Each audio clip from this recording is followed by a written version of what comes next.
Hello guys, welcome in, and yep, you've seen a lot of these. This is the Corrosive Cube. We're gonna talk about this today. Hello guys, welcome into another Meet Your Maker video, and today we're gonna take a look into the Corrosive Cube, something that is really powerful. Let's start with the trap itself. What the Corrosive Cube does is basically creates this block where if you go through it, you're pretty much gonna die. However, if you're using the art barrier, you can go up to 5 corrosive cube stacks, and I'm gonna show that real quick.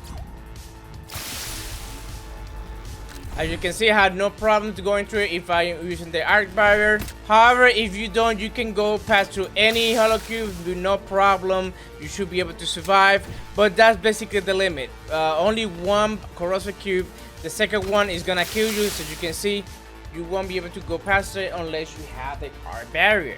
Alright guys, so let's start with the mod, and the first one is the weakest mod in the game in my opinion, which is the splatter. What this does, every time that the corrosive gets struck, it will discharge a liquid, a deadly liquid on the floor. You will know if a corrosive cube has the splatter mod because it kind of flashes as you see it on screen. So it looks like this. When you throw it, it discharges, and it can potentially kill you if you stay there for long, so be careful. The next one is the opaque. This is basically gonna hide anything that is behind or on top of this corrosive cube. This is actually one of the best mods for this trap because it would hide anything that you have either on a corner or on top of it if you're using the second wave exploit, which I'm not gonna discuss in this video. And as you can see, it does a very good job hiding whatever is behind it. And next one is the hardest skin. Basically what this does, it converts the corrosive cube into a normal block, and you won't be able to shoot through it. It has a weakness, and one of them is that you can actually touch the cube. As you can see, I'm not dead. The only thing that is lethal from this cube is the top and bottom. If I go on here on top and I sit down here, I die. And then there's the second wave. However, as you know, there's a current exploit in the game where if you do a second wave, you are able to put some projectiles trapped behind the corrosive cube, and the player won't be able to see it, especially if you combine that with opaque. So that is getting fixed, so I'm not gonna cover that in this video because eventually that's gonna be gone. Let's start with the most basic way to use the corrosive cube, and it's making death traps. Usually they will look like this, where it has a hollow cube and the player will fall in, and potentially if you put an impaler you can also get him killed, but this is like the most common way to use it. Now if you're more an artistic guy, you can also make floor like this and with a little snake path, and I think it looks really cool. And you can also make room like this really deadly while looking cool at the same time. Now another way you can use a corrosive cube is like a shaker room, like I call it, where you have random corrosive cube on the floor and on the ceiling, but also other traps on the opposite side. So player had to decide to be very wise for how to jump and grapple, otherwise gonna get hit by a guard, by impaler, or fall into the corrosive cube, or potentially maybe jumping on the ceiling and die in the process. Now another way to use a corrosive cube is to create ammo traps, and basically ammo trap, what it does is just putting a guard in front of a corrosive cube or corrosive cube behind it, and you have to put at least 2 of them behind the guard, because if the custodian wants to get his ammo,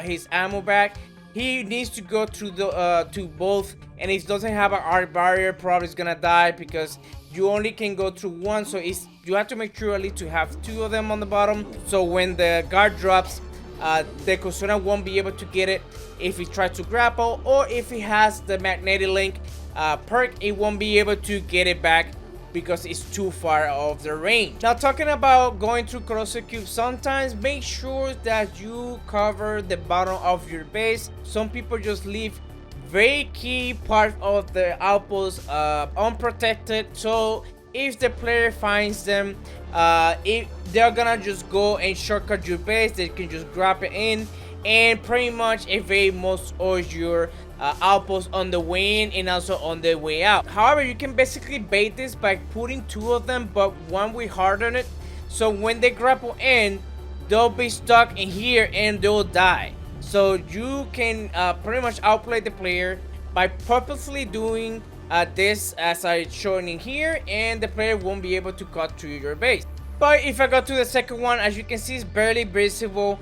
So if I do this, I'm just gonna die because I got stuck in the first Corrosive Cube. Now, another way you can use the Corrosive Cube is by adding the pack mod, but adding a boss trap with the Hunter mod, because the Hunter mod will track the player, and what they usually do is, if they trigger the trap, they'll back up thinking that they're safe, and the projectile will go through the cube and kill the player right here.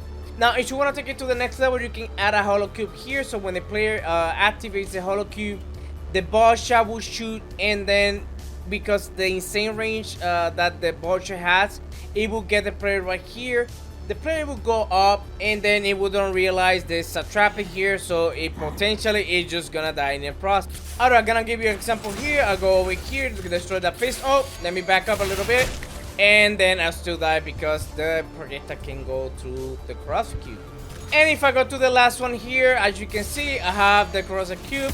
It's to be able to possibly get you, but when the player goes and destroy the trap, okay, I'm gonna go up here, and then, oh my god, the bombs are gonna kill me on the bottom. So now here I have a combination of hardened and opaque, because if the player goes here and realize there's a trap here, he needs to peek in order to get it out of the way. But I have two incinerators here, so he has to be careful.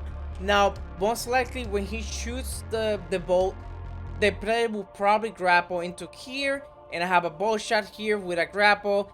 And if the player decides to go back, the grapple is already triggered, so it's just gonna come back and kill the player here on the process.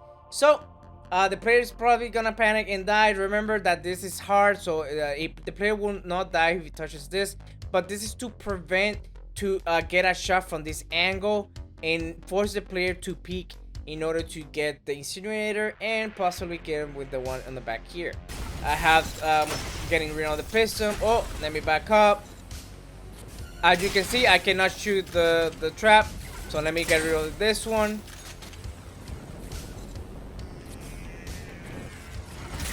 And there you go. Let me get rid of these pistons.